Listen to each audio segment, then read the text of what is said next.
bonsoir.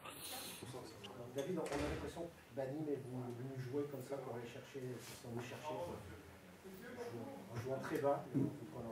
Ouais, on a bien vu, on le savait très bien, c'était identifié avant le match, on savait très bien avec quel plan de jeu ils allaient venir, les joueurs n'ont pas été surpris.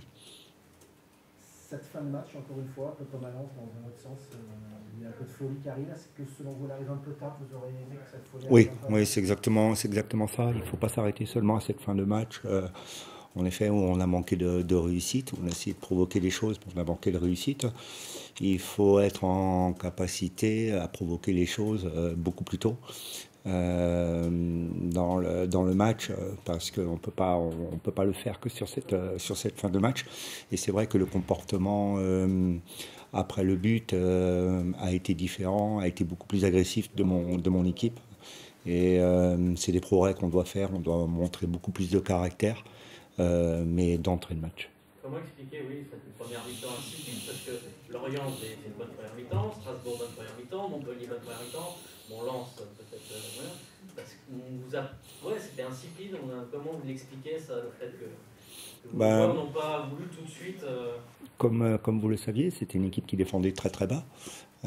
Donc c'était difficile de trouver des espaces. On n'avait pas ce joueur non plus dans l'interligne qui pouvait prendre le ballon et se retourner. Donc on a joué beaucoup sur les côtés, on revenait avec notre défense centrale. C'est le schéma typique d'une attaque-défense et sur lequel on n'a pas été en capacité à trouver une ouverture. En première mi-temps, il y en a une très bonne pour Caille, ça s'est joué à peu de choses. Et puis après, c'est toute la finesse technique.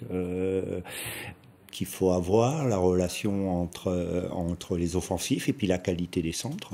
Donc ça demande beaucoup de justesse technique, mais c'est tout ce qui fait la différence ensuite pour essayer d'ouvrir le score. Est-ce que les joueurs n'ont pas été un peu trop scolaires en voulant vraiment attendre le coéquipier qui déborde sur les côtés, finalement ne surprenant pas? Scolaire, je sais pas, mais c'est vrai qu'on a manqué de vitesse, on a manqué de créativité, on a manqué sur cette première mi-temps, je pense, de finesse technique, en effet, donc de vitesse de jeu, c'est ce que je leur ai dit à la mi-temps. Pour ça, il fallait un peu aussi étirer le bloc nîmois avec quelques ballons longs dans le dos de la défense. C'était aussi une des solutions. Puis des frappes de loin, on a trop peu frappé sur le deuxième ballon. Donc c'est des choses qu'il faut améliorer, mais on le sait très bien que quand on joue contre des défenses renforcées, c'est toujours difficile. Finalement, c'est la réussite qui vous a manqué à la fin, puisque vous touchez 2 fois les montants, vous avez 3 occasions dans le Oui, c'est vrai que c'est vrai que sur ces 20-25 dernières minutes, il y a un arrêt miraculeux du gardien nîmois sur la reprise de Bilal. Ensuite, il y a les 2 barres, il y a ce manque de réussite. Là, en l'occurrence, c'est flagrant. C'est comme ça. À Lens, c'est pareil, c'était poteau rentrant. Là, c'est pour l'adversaire. Là, c'est 2 fois poteau sortant. Mais il faut combattre ça, il faut provoquer les choses. La réussite, elle se provoque. Est-ce qu'aujourd'hui, les trêves internationales sont un réel préjudice pour le Stade de Reims? On voit les joueurs qui soit sont fatigués, soit viennent blessés, soit sont absents. On sent que dans cette période, vous avez besoin de points et de confiance, vous payez cash.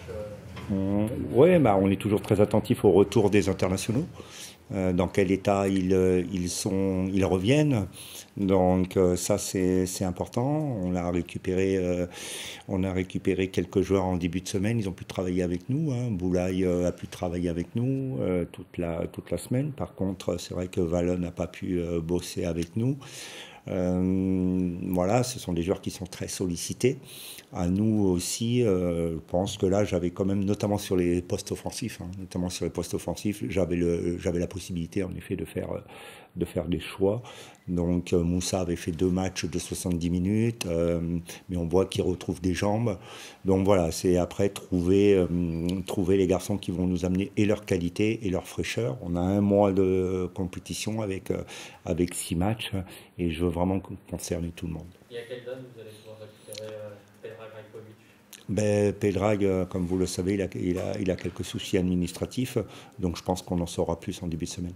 David, j'ai remarqué donc, vous disait juste avant vous que lui était programmé pour le maintien, qu'il allait falloir évidemment s'accrocher, que l'équipe ne paniquerait pas et qu'il s'accrocherait le plus, avec le plus de valeur, il y arriverait. C'est un petit peu dans cet état d'esprit qu'il va falloir vraiment que vos joueurs soient, au moins pour s'éloigner dans un premier temps. Oh là oui, vous me connaissez, s'il faut remettre une dose d'humilité dans le vestiaire, je serai là pour le faire, il n'y a pas de problème, je sais très bien d'où on vient, et je sais très bien où est-ce qu'on était il y a 2 ans, et je connais très bien nos valeurs qui nous permettent d'exister depuis 2 ans, et ces valeurs-là, elles sont inattaquables et elles sont pas négociables. Donc c'est clair que les joueurs les connaissent et ça fera partie inévitablement de notre saison pour pouvoir se sortir de la mauvaise passe où on est. Oui, ouais. Je pense que ça sera tous les matchs qui seront dans la douleur. Il n'y a pas un match facile en Ligue 1. En tout cas, le Nîmes Olympique ne gagnera pas tous ces matchs largement, quoi. Mais on est dans nos valeurs, on est dans ce qu'on sait faire. On l'avait perdu un petit peu pendant une petite période. On l'a retrouvé. Cette période, on va dire, à la trêve internationale nous a fait du bien parce que on a pu récupérer nombreux blessés. On a pu remettre à niveau certains physiquement aussi. On a pu bien travailler aussi notre animation défensive. Voilà. Cette valeur retrouvée, ça doit te faire plaisir parce qu'on attendait tous ça en fait. Ouais, moi aussi je l'attendais. Moi, on l'avait déjà retrouvé un petit peu à l'entraînement la semaine dernière, cette semaine encore plus. Voilà, c'est le Nîmes Olympique que j'attends. Il y a beaucoup de gens qui ne croient pas en nous, mais au moins, le plus important, c'est que nous, au moins, on croit en nous. Et les joueurs croient en eux. Et voilà, ils savent ce qu'ils sont capables de faire, de bien, ce qu'ils sont capables de faire aussi de pas bien. Il fallait vite arrêter l'hémorragie. La spirale de défaite, souvent.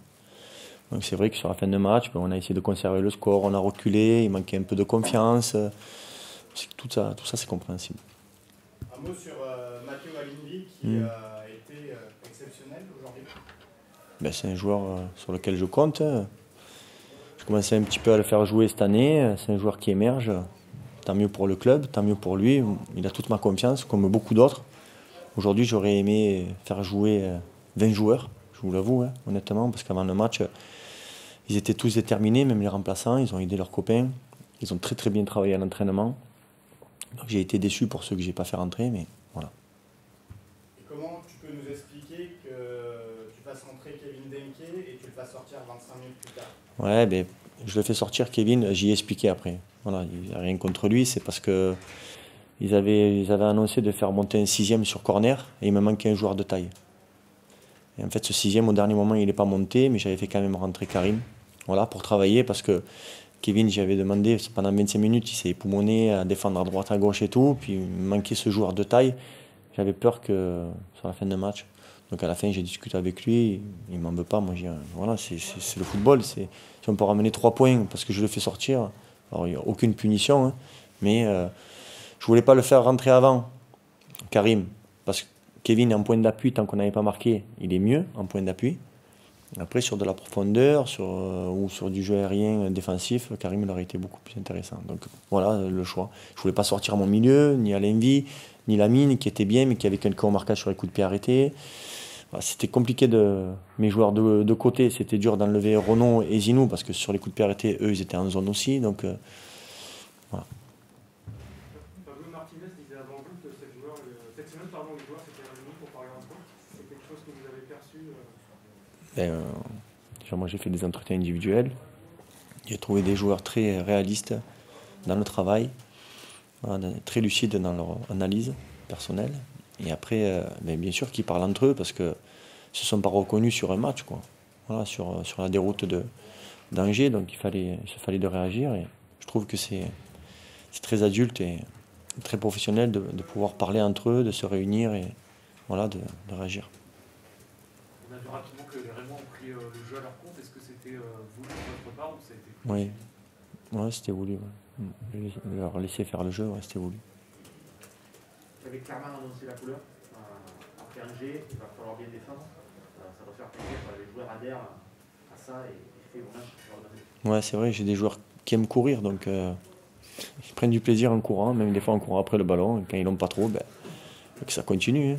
Mais si on peut gagner tous les matchs comme ça, allez, pas de problème. Vous avez le sentiment d'avoir retrouvé votre équipe aujourd'hui? Oui, vraiment, oui, j'ai ce sentiment-là. Puis après, je sais qu'ils peuvent mieux faire en plus. Donc on ne va pas se contenter de juste défendre. Il fallait retrouver un petit peu de confiance. Déjà de bien défendre et de pouvoir attaquer. On avait bien dit qu'on n'aurait pas beaucoup d'opportunités. Le peu d'opportunités qu'on aura, il fallait être précis. Bon, on n'a pas eu masse d'occasions, mais en tout cas, dans les 1 contre 1 sur les côtés, c'était vraiment une consigne de rentrer dans le 1 contre 1, dans le dribble, parce qu'il y avait les 2 défenseurs centraux qui restent essentiellement axe. Ils ne viennent pas couvrir leurs latéraux. Donc de rentrer dans le duel, c'était important parce que tu passais, tu avais un petit vide derrière. Et, ou sinon, si tu arrivais à centrer, il y avait toujours des opportunités, tu avais le temps de centrer. Donc on avait analysé ça à la vidéo. Donc voilà. Cette phase de duel, ça a été le cas aussi notamment sur le penalty. Voilà, c'est ça. C'est ça. On vous dit à droite à gauche, il fait causer ce penalty, il fait débat. Pardon ? Il fait causer ce penalty. Pareil, il y en a qui disent qu'il n'y a pas penalty, il y en a qui disent qu'il y a. Ouais. Mais des fois, l'autre fois contre nous, il y avait hors-jeu, il y avait des trucs, il y a toujours des faits de jeu. Le jeu demande de faute, donc bon, il y a faute pour nous aujourd'hui, il y a penalty, on a gagné, c'est fini. Et quand il y a penalty contre nous, on crie pas au loup, quoi. Il y a faute, point barre. Je n'ai pas critiqué l'arbitrage, le truc. La dernière fois, il y a eu le 3e but contre Angers, il y a eu litige, voilà, on en a parlé, mais c'est fini. L'erreur est humaine tout le temps, mais bon, là, il y a vraiment faute, quoi. Donc, je sais pas, j'ai rien à dire. Quelle importance elle a cette victoire pour vous? Quelle importance elle a, cette victoire? Mais elle nous remet dans la tête à l'endroit, déjà. Et en plus, on se l'était déjà remis dans la semaine. Mais elle valide vraiment du travail. Voilà, parce que j'ai une équipe et un groupe qui bossent beaucoup et qui sont vraiment à l'écoute. Et ils sont vraiment tous unis. Donc j'étais vraiment fier pour eux à la fin, quoi. Et puis il y a tout le club derrière, quoi. Le président qui m'appelle avant le match, Reda qui est là, il y a tout le monde qui est là, quoi. Alors, voilà, c'est peut-être qu'à domicile sur les 2 derniers matchs, c'est vrai qu'on n'a pas reconnu le niveau olympique vraiment du début de saison et avec des valeurs agressives, avec les lignes bien resserrées. Bon, il y a des périodes fastes et d'autres un peu moins. Mais là, il fallait vite arrêter, quoi. Voilà. Après, là, vas-y. Est-ce qu'elle est méritée, cette victoire? Ben oui, elle est méritée. Pourquoi elle ne serait pas méritée? On a mis un plan de jeu en place. On a respecté notre plan de jeu. On voulait les prendre en compte. On voulait leur laisser faire le jeu. Pas de problème. Hein. Bien sûr que c'est mérité. Donc, il n'y aurait plus que c'est pas mérité. Vous avez 12 points à Noël la saison dernière. Vous en avez 11. Mm. Vous pouvez faire Mais c'est pas encore Noël. Vous pouvez faire quasiment comme lui. Il reste 7 matchs. Bon, tu sais quoi, on verra le prochain et encore le prochain. Pour le moment, on continue à travailler. Nous, on ne s'enflamme pas. On est dans notre championnat. Là, regarde, on a gagné un match, on est sorti, on est 15e. Tu aurais fait match nul. Tu aurais été derrière eux encore. Et voilà, tu vois, ce championnat, il va être long. Il y a des équipes qui vont se tirer la bourre. Des fois, il y a des équipes qui vont un peu décrocher. Après, ils vont avoir des séries négatives et ils vont revenir dans le wagon. Et ainsi de suite. Le truc, c'est des équipes qui vont avoir les nerfs les plus solides. Ceux qui vont avoir l'habitude de jouer vraiment le maintien, quoi. Comme je t'ai dit une fois, nous, on nous prédisait l'enfer, tu sais, avant la saison et la saison dernière aussi. Le problème, c'est qu'on en revient de l'enfer. Donc, on sait d'où on vient déjà. Donc, les joueurs sont habitués à tout ça, à jouer avec la tension, comme ça, sous pression. Voilà, vraiment... Il y a des équipes qui lâchent, tu vois. Et là, c'est une équipe, comme le coach, ou le staff, ou les dirigeants, le président aussi. Personne ne peut lâcher, parce qu'on a déjà fait mieux. On a fait plus dur, en plus. Là, je ne sais pas où tu es dans le dur. C'est pour ça que la dernière fois qu'on parlait en conférence, je t'ai dit que l'affolement, c'est pour les gens qui ne connaissent pas le football. Et pour les professionnels, tu n'es pas dans l'affolement, tu es juste dans le travail. Tu remets en place quelques valeurs, des principes de jeu bien définis. Voilà, bloc défensif. Et bien les gars, on va moins attaquer, on va plus défendre. On retrouve un peu de confiance et si ça passe, ça passe pas. Mais au moins qu'on sorte de ce match-là avec du contenu. Voilà.